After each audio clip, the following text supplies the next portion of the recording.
Bismillahirrahmanirrahim. Assalamualaikum warahmatullahi wabarakatuh. Pertama-tama saya akan memperkenalkan diri. Nama saya Muhammad Rizky Nur Pratama. Saya dari Fakultas Ekonomi dan Bisnis, Prodi Manajemen di Universitas Pancasakti Bekasi, dengan dosen pengampu Bapak Dr. Andes Insinyur Sugeng Prayetno SH SEMM. Ya, langsung saja kita masuk ke materi tentang penerapan diferensial.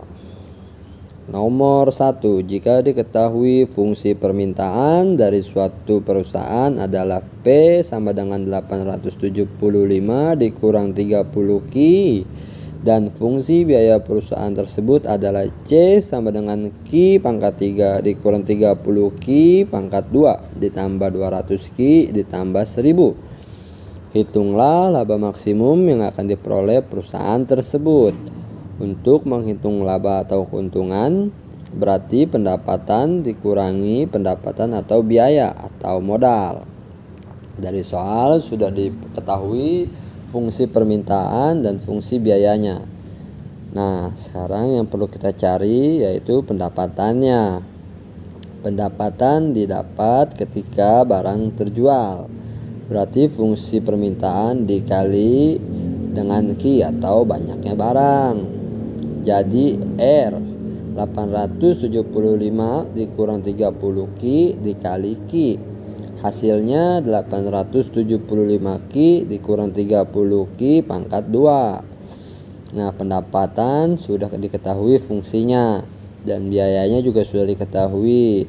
Sekarang tinggal kita kurangi pendapatan sama biaya modalnya.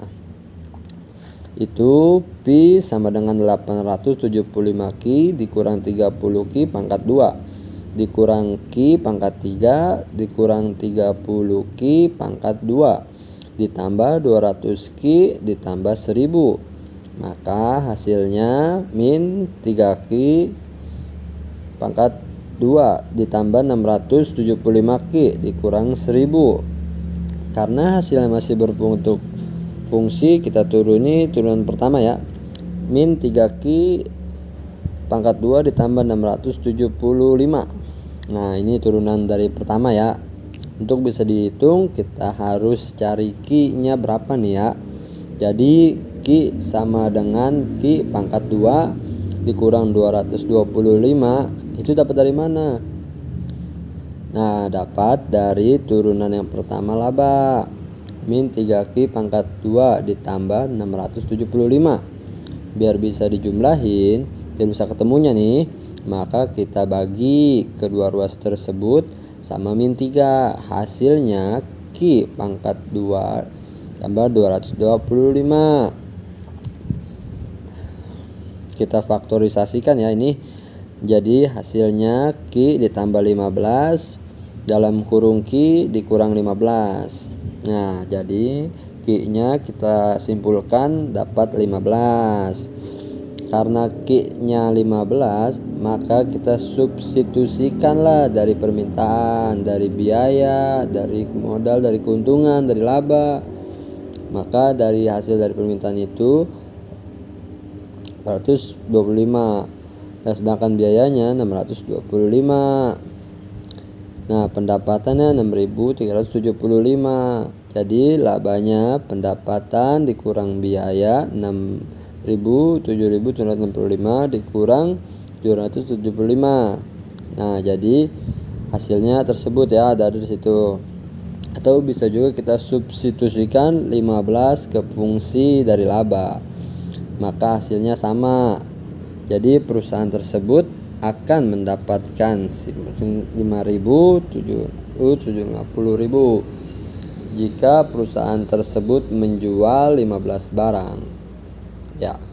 Selanjutnya kita ke soal nomor 2. Jika diketahui fungsi permintaan dari suatu perusahaan adalah P sama dengan min 2Q ditambah 28 dan fungsi biaya perusahaan tersebut adalah C sama dengan Q pangkat 2 ditambah 4Q. Hitunglah tarif pajak yang sebaiknya dikenakan pemerintah kepada mengusaha agar pemerintah memperoleh total pajak maksimum yang diperoleh. Caranya hampir sama ya seperti soal nomor 1. Karena kita berhubungan dengan pajak, maka setiap keuntungan akan dikenakan biaya pajak per barang. Jadi dari keuntungan yang didapat perusahaan kita kurangkan lagi dengan pajak, maka turunan pertama dari laba yaitu min 6Q ditambah 24 dikurang T. 24 dikurang T sama dengan itu 6Q. Jadi kita cari lagi nih Q-nya berapa. 24 per 6 dikurang T dibagi 6 sama dengan 6. Q-nya sudah dapat nih 6. Nah sekarang kita cari T-nya nih. Cara cari T-nya kita masukin ke persamaan. 24 per 6 sama dengan T per 6. Jadi T-nya itu 24. Nah T kecilnya ini kan sama dengan 24 juga ya. Nah T kecilnya, nah kalau total pajaknya berarti 24 dikali 6 sama dengan 144. Jadi pajak yang harus dikeluarkan oleh perusahaan jika ia menghasilkan 6 unit barang adalah 144. Kita lanjut soal nomor 3. Uang sejumlah 20 juta diinvestasikan dengan bunga 8% tiap tahun, bertambah secara kontinu. Berapa jumlah uang itu sesudah 30 tahun? Nah, di sini diketahui besar uangnya 20 juta. Nah, bunganya 8% per tahun dan jangka waktunya itu 30 tahun. Ya, kita substitusikan aja ke rumusnya. Y T sama dengan UE sepangkat IT. Y sama dengan 30 sama dengan 20 juta dikali 2,7188828 pangkat 8 atau 100 bagi 30. Nah maka hasilnya 220.463.017. Nomor 4. Fungsi permintaan suatu barang ditunjukkan oleh persamaan Q sama dengan 32 Q 0,5 P pangkat 2. Hitunglah surplus konsumen jika tingkat harga pasarnya 50. Surplus itu keuntungan yang diperoleh dari harga asli dengan harga kesepakatan jual beli. Bisa disebut juga sebagai substitusi. Nah, di sini juga sudah diketahui sebagai fungsi suatu barang. Pertama kita ubah dulu fungsi suatu barang ini menjadi fungsi suatu harga. Jadi P sama dengan 8 dikurang 1,4 Q. Lalu kita substitusikan P sama dengan 0. Kita substitusikan ke fungsi harga, jadi Q-nya sama dengan 5,7. Nah, jika Q-nya 0, maka P-nya dapat 8. Jika PE atau kesepakatan harga di pasar itu 50, kita substitusikan ke fungsi harga, maka jumlah harga di pasar itu 30. Karena bentuknya fungsi, jadi kita pakai rumus interogasi untuk mencari rumusnya.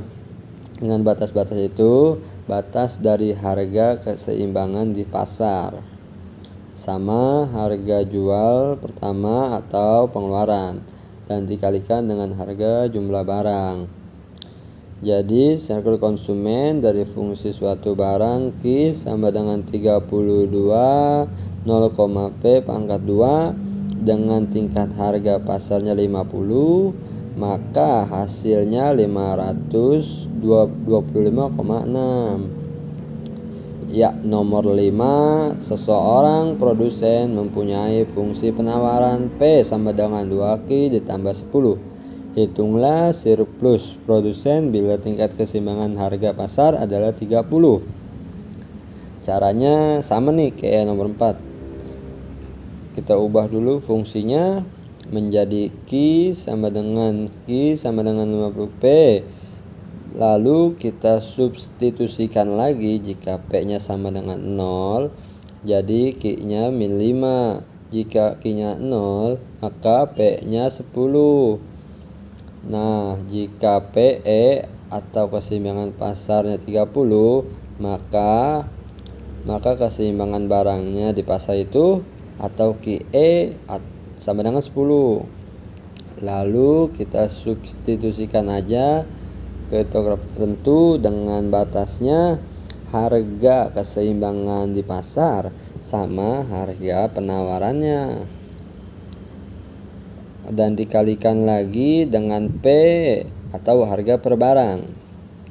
Jadi siklus produsen jika fungsi penawaran itu P sama dengan Q10 dan tingkat keseimbangan pasarnya 30, maka hasilnya adalah 300.